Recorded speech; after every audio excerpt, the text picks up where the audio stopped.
Hi everyone, welcome back to my channel. ಇವತ್ತು Ramanavami special ಬೆಲ್ಲದ ಪಾನಕ ರೆಸಿಪಿಯನ್ನು ಶೇರ್ ಮಾಡ್ತಾ ಇದ್ದೇನೆ. ಹಾಗೆ ನನ್ನ ಯೂಟ್ಯೂಬ್ ಫ್ಯಾಮಿಲಿಗೂ ಸಹ ಎಲ್ಲರಿಗೂ ರಾಮನವಮಿ ಹಬ್ಬದ ಶುಭಾಶಯಗಳು. ಹ್ಯಾಪಿ ರಾಮನವಮಿ. ಇವಾಗ ಪಾನಕ ಮಾಡೋದು ಹೇಗೆ ಅಂತ ನಾನಿಲ್ಲಿ ತೋರಿಸ್ಕೊಡ್ತೀನಿ. ನಾನಿಲ್ಲಿ ಒಂದು ಅಚ್ಚು ಬೆಲ್ಲವನ್ನು, ಇದು ಕಪ್ಪು ಬೆಲ್ಲ ಅಂತ ಹೇಳ್ತಾರೆ, ಇದನ್ನು ಕಪ್ಪು ಬೆಲ್ಲವನ್ನು ತೊಗೊಂಡಿದ್ದೀನಿ. ನಿಮ್ಮ ಹತ್ರ ಯಾವ ಬೆಲ್ಲ ಇದೆ ನೀವು ಅದನ್ನೇ ಯೂಸ್ ಮಾಡ್ಕೋಬೋದು. ನಾನಿಲ್ಲಿ ಬೆಲ್ಲವನ್ನು ಕಟ್ ಮಾಡ್ಕೊಳ್ತಾ ಇದ್ದೇನೆ. ಈ ರೀತಿ ಎಲ್ಲ ಬೆಲ್ಲವನ್ನು ನೀವು ಕಟ್ ಮಾಡ್ಕೊಳ್ಳಿ. ಕಟ್ ಮಾಡಿಕೊಂಡು ಪಾನಕಕ್ಕೆ ಎಷ್ಟು ಬೇಕೋ ಅಷ್ಟು ನೀರನ್ನು ನೀವು ಇಲ್ಲಿ ಹಾಕ್ಕೊಳ್ಬಹುದು.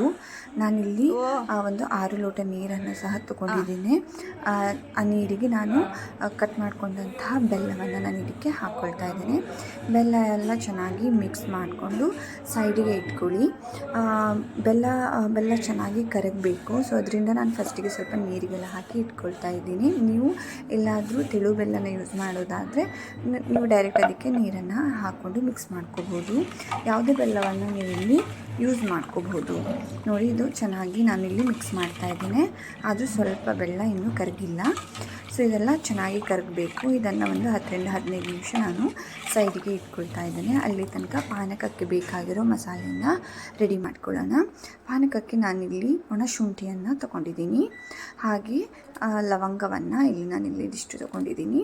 ಹಾಗೆ ಏಲಕ್ಕಿಯನ್ನು ತೊಗೊಂಡಿದ್ದೀನಿ. ಹಾಗೆ ಮೆಣಸಿನಕಾಳನ್ನು ತೊಗೊಂಡಿದ್ದೀನಿ. ಎಲ್ಲ ಮಸಾಲೆ ಐಟಮ್ಸ್ನ ನಾನು ಮಿಕ್ಸಿ ಜಾರಿಗೆ ಹಾಕ್ಕೊಳ್ತಾ ಇದ್ದೇನೆ. ಏಲಕ್ಕಿ, ಲವಂಗ ಹಾಗೆ ಒಣಶುಂಠಿಯನ್ನು ಹಾಕ್ಕೊಳ್ತಾ ಇದ್ದೇನೆ.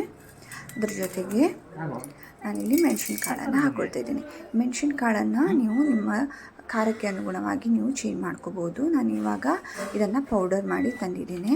ಈಗ ನಾವು ರೆಡಿ ಮಾಡಿಟ್ಕೊಂಡಂತಹ ಪೌಡರ್ನ ನಾವು ಬೆಲ್ಲದ ನೀರಿಗೆ ಹಾಕ್ಕೊಳ್ಬೇಕು. ಇವಾಗ ಇದನ್ನು 10 ನಿಮಿಷ ಆಗಿದೆ. ಬೆಲ್ಲ ಎಲ್ಲ ಕರಗಿದೆ. ನಾನು ಇದಕ್ಕೆ ರೆಡಿ ಮಾಡಿಟ್ಕೊಂಡಂತಹ ಪೌಡರನ್ನು ಹಾಕ್ಕೊಳ್ತಾ ಇದ್ದೇನೆ. ಪೌಡರನ್ನು ಹಾಕ್ಕೊಂಡು ಚೆನ್ನಾಗಿ ಮಿಕ್ಸ್ ಮಾಡ್ಕೊಳ್ಳಿ. ನಿಮಗೆ ಬೇಕು ಅನಿಸಿದರೆ ನೀವು ಇದನ್ನು ಸ್ಟ್ರೈನ್ ಸಹ ಮಾಡ್ಬೋದು. ಹಾಗೆ ಇದ್ರೂ ಸಹ ಏನೂ ಪ್ರಾಬ್ಲಮ್ ಆಗೋಲ್ಲ, ತುಂಬ ಚೆನ್ನಾಗಿ ಅನಿಸುತ್ತೆ. ಇದನ್ನು ಚೆನ್ನಾಗಿ ಮಿಕ್ಸ್ ಮಾಡ್ಕೊಳ್ಳಿ. ನೋಡ್ಬೋದು, ಇವಾಗ ಇದು ಚೆನ್ನಾಗಿ ಮಿಕ್ಸ್ ಆಗಿದೆ. ನೀವು ಇವಾಗ ಇದಕ್ಕೆ ಲೆಮನನ್ನು ಹಿಂಡಬಾರ್ದು. ಲಾಸ್ಟ್ಗೆ ನೀವು ಸ್ವಲ್ಪ ಲೆಮನನ್ನು ಹಿಂಡ್ಕೊಂಡು ಕುಡಿಬಹುದು.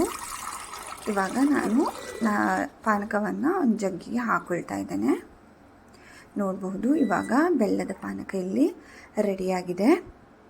ಇದನ್ನು ನೀವು ನೈವೇದ್ಯಕ್ಕೆ ಇಡಬಹುದು. ಇಟ್ಟಾದಮೇಲೆ ನೀವು ಇದಕ್ಕೆ ಸ್ವಲ್ಪ ಲೆಮನನ್ನು ಹಿಂಡಿ ಕುಡಿಬಹುದು. ಇವಾಗ ನಾನು ಇದನ್ನು ಲೋಟಕ್ಕೆ ಸರ್ವ್ ಮಾಡ್ತಾ ಇದ್ದೇನೆ. ಈ ಪಾನಕನ ಕುಡಿಯೋದ್ರಿಂದ ದೇಹಕ್ಕೆ ತುಂಬ ತಂಪಾಗಿರುತ್ತೆ. ಹಾಗೆ ಏನಾದರೂ ಬಾಡಿ ಪೇನ್ ಇದ್ದರೆ ಸಹ ಇದು ಹೋಗುತ್ತೆ. ಕೋಲ್ಡ್ ಸಹ ಈ ಪಾನಕ ಕುಡಿಯೋದ್ರಿಂದ ಹೋಗುತ್ತೆ. ಇವಾಗ ಪಾನಕ ರೆಡಿಯಾಗಿದೆ. ರಾಮನಾಮ ಪಾಯಸಕ್ಕೆ ಕೃಷ್ಣನಾಮ ಸಕ್ಕರೆ, ವಿಠಲನಾಮ ತುಪ್ಪವ ಬೆರೆಸಿ ಬಾಯಿ ಚಪ್ಪರಿಸಿರು ಎಂದು ಪುರಂದರದಾಸರು ಹಾಡಿದ್ದಾರೆ. ನನ್ನ ಎಲ್ಲ ಯೂಟ್ಯೂಬ್ ಫ್ಯಾಮಿಲಿಗೂ ರಾಮನವಮಿ ಹಬ್ಬದ ಶುಭಾಶಯಗಳು. Thank you for watching.